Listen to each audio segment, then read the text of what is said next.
بسم اللہ الرحمن الرحیم۔ السلام علیکم محترم اور پیارے ناظرین، آج میں قرآن مجید اور حدیث شریف کی روشنی میں فتنہ کیا ہے بیان کروں گی۔ اس بیان کو ثواب کی نیت سے اپنی سماعتوں کی نظر فرمائیں۔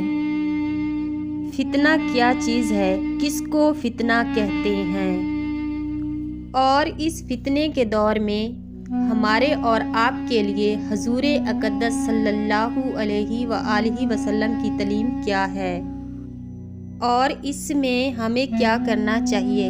اب یہ لفظ تو ہم صبح و شام استعمال کرتے ہیں کہ یہ بڑے فتنے کا دور ہے۔ قرآن کریم میں بھی فتنے کا لفظ کئی بار آیا ہے۔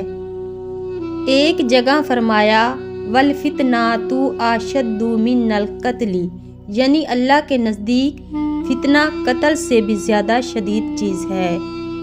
فتنے کے معنی اور مفہوم۔ فتنہ عربی زبان کا لفظ ہے۔ لغت میں اس کے معنی ہے سونے یا چاندی وغیرہ کو آگ پر پگھلا کر اس کا کھرا کھوٹا معلوم کرنا۔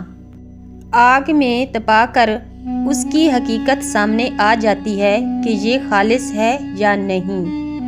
اسی وجہ سے اس لفظ کو آزمائش اور امتحان کے معنی میں بھی استعمال کیا جانے لگا۔ چنانچہ فتنے کے دوسرے معنی ہوئے آزمائش۔ لہٰذا جب انسان پر کوئی تکلیف یا مصیبت یا پریشانی آئے اور اس کے نتیجے میں انسان کی اندرونی کیفیت کی آزمائش ہو جائے کہ وہ انسان ایسی حالت میں کیا طرز عمل اختیار کرتا ہے، آیا اس وقت صبر کرتا ہے یا واویلا کرتا ہے، فرما بردار رہتا ہے یا نافرمان ہو جاتا ہے، اس آزمائش کو بھی فتنہ کہا جاتا ہے۔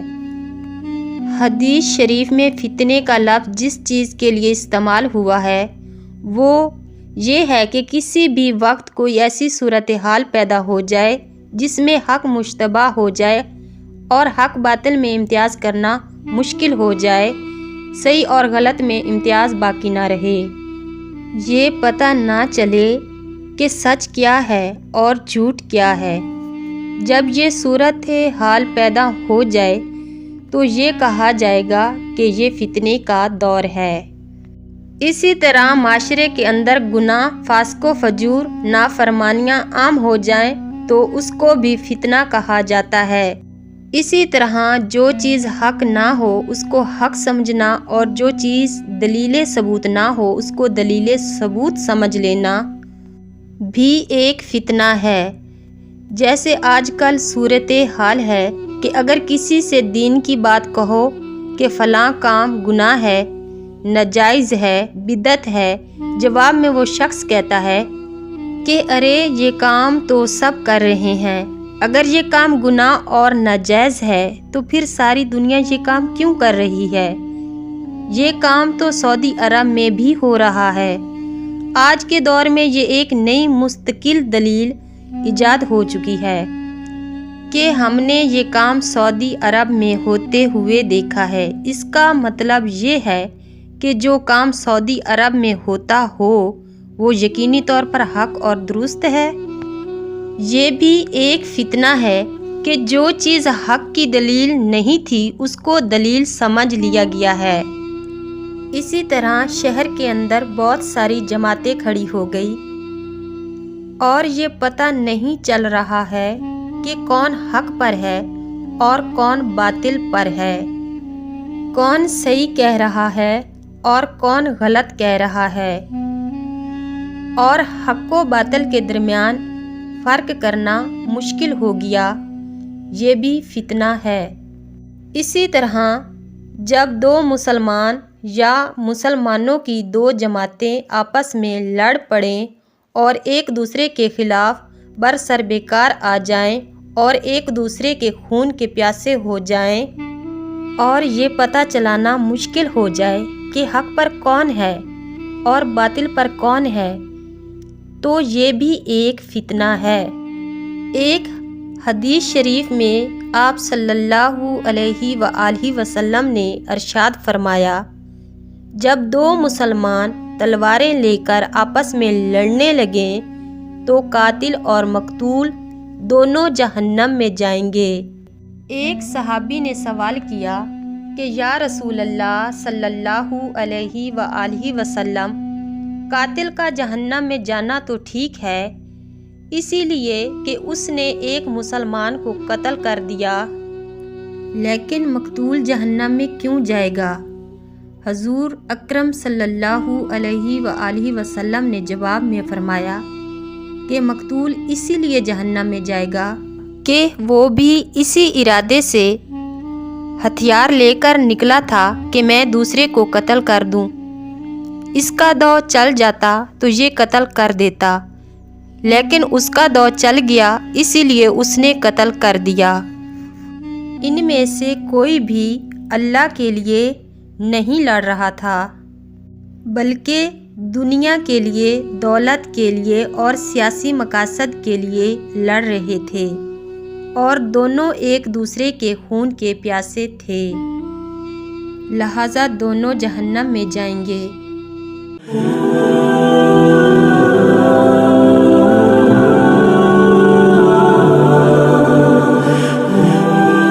حدیث شریف میں حضور اقدس صلی اللہ علیہ وآلہ وسلم نے ارشاد فرمایا، یعنی لوگوں پر ایک ایسا زمانہ آئے گا جس میں حرج بہت زیادہ ہو جائے گا۔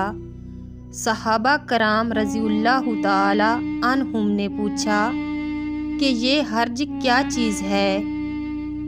آپ صلی اللہ علیہ وآلہ وسلم نے فرمایا کہ قتل و غارت گیری، یعنی اس زمانے میں قتل و غارت گیری بے حد ہو جائے گی، اور انسان کی جان مچھر مکھی سے زیادہ بے حقیقت ہو جائے گی۔ صحیح مسلم کی حدیث میں حضور اقدس صلی اللہ علیہ وآلہ وسلم نے ارشاد فرمایا، یعنی لوگوں پر ایک ایسا زمانہ آئے گا کہ جس میں قاتل کو یہ معلوم نہیں ہوگا کہ میں نے کیوں قتل کیا، اور مقتول کو یہ پتہ نہیں ہوگا کہ میں کیوں قتل کیا گیا۔ آج کے زمانے کے موجودہ حالات پر نظر ڈال لو اور حضور اقدس صلی اللہ علیہ وآلہ وسلم کے ان الفاظ کو پڑھ لو تو ایسا لگتا ہے کہ حضور اقدس صلی اللہ علیہ وآلہ وسلم نے اس زمانے کو دیکھ کر یہ الفاظ ارشاد فرمائے تھے۔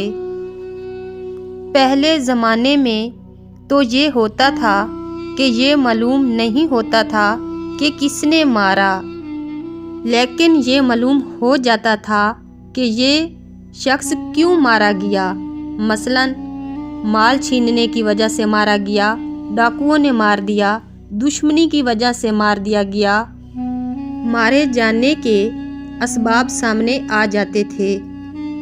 یہ ساری باتیں حضور اقدس صلی اللہ علیہ وآلہ وسلم صاف صاف بتا گئے ہیں۔ جن احادیث میں حضور اقدس صلی اللہ علیہ وآلہ وسلم نے آئندہ آنے والے فتنوں کی نشاندہی فرمائی ہے، ہر مسلمان کو وہ احادیث یاد رکھنی چاہیے۔ حضرت مولانا محمد یوسف لدھیانوی صاحب رحمہ اللہ نے ایک کتاب عصر حاضر حدیث کے آئینے میں کے نام سے تحریر فرمائی ہے۔ اس کتاب میں انہوں نے فتنوں سے متعلق تمام احادیث کو جمع کرنے کی کوشش فرمائی ہے۔ اس میں ایک حدیث ایسی لائے ہیں جس میں حضور اقدس صلی اللہ علیہ وآلہ وسلم نے فتنے کے دور کی 72 باتیں بیان فرمائی ہیں۔ ان کو آپ سنتے جائیں اور اپنے گرد و پیش کا جائزہ لیتے جائیں کہ یہ سب باتیں ہمارے موجودہ ماحول پر کس طرح صادق آ رہی ہیں۔ حضرت حذیفہ رضی اللہ تعالی عنہ سے روایت ہے کہ حضور اقدس صلی اللہ علیہ وآلہ وسلم نے ارشاد فرمایا کہ قیامت کے قریب 72 باتیں پیش آئیں گی، جن میں سے چند آپ کی سماعتوں کی نظر کرتی ہوں۔ نمبر 1، لوگ نمازیں غارت کرنے لگیں گے، یعنی نمازوں کا اہتمام رخصت ہو جائے گا، یہ بات اگر اس زمانے میں کہی جائے تو کوئی زیادہ تعجب کی بات نہیں سمجھی جائے گی، اسی لیے کہ آج مسلمانوں کی اکثریت ایسی ہے جو نماز کی پابند نہیں ہے، نعوذ باللہ۔ لیکن حضور اقدس صلی اللہ علیہ وآلہ وسلم نے یہ بات اس وقت ارشاد فرمائی تھی جب نماز کو کفر اور ایمان کے درمیان حد فاصل قرار دیا گیا تھا۔ اس زمانے میں مومن کتنا ہی برے سے برا ہو، فاسق فاجر ہو، بدکار ہو، لیکن نماز نہیں چھوڑتا تھا۔ اس زمانے میں آپ صلی اللہ علیہ وآلہ وسلم نے ارشاد فرمایا کہ لوگ نمازیں غارت کرنے لگیں گے۔ نمبر 2، امانت ضائع کرنے لگیں گے، یعنی جو امانت ان کے پاس رکھی جائے گی اس میں سے خیانت کرنے لگیں گے۔ نمبر 3، سود کھانے لگیں گے۔ نمبر 4، جھوٹ کو حلال سمجھنے لگیں گے، یعنی جھوٹ ایک فن اور ہنر بن جائے گا۔ نمبر 5، معمولی باتوں پر خون ریزی کرنے لگیں گے، ذرا سی بات پر دوسروں کی جان لے لیں گے۔ نمبر 6، اونچی بلڈنگیں بنائیں گے۔ نمبر 7، دین بیچ کر دنیا جمع کریں گے۔ نمبر 8، قطع رحمی یعنی رشتہ داروں سے بد سلوکی ہوگی۔ نمبر 9، انصاف نایاب ہو جائے گا۔ نمبر 10، جھوٹ سچ بن جائے گا۔ نمبر 11، لباس ریشم کا پہنا جائے گا۔ نمبر 12، ظلم عام ہو جائے گا۔ نمبر 13، طلاقوں کی کثرت ہوگی۔ استغفر اللہ۔ اللہ رب العزت سے دعا ہے کہ اللہ رب العزت مجھے اور آپ سب کو ایسے فتنوں سے بچائے اور حق اور سچ کے سایوں میں لپیٹ لے اور دین اسلام پر مکمل عمل پیرا ہونے کی توفیق عطا فرمائے، آمین ثم آمین۔ اگر آپ سامعین اس بیان کا باقی حصہ اپنی سماعتوں کی نظر فرمانا چاہتے ہیں تو کمنٹ سیکشن میں اپنی رائے دیں۔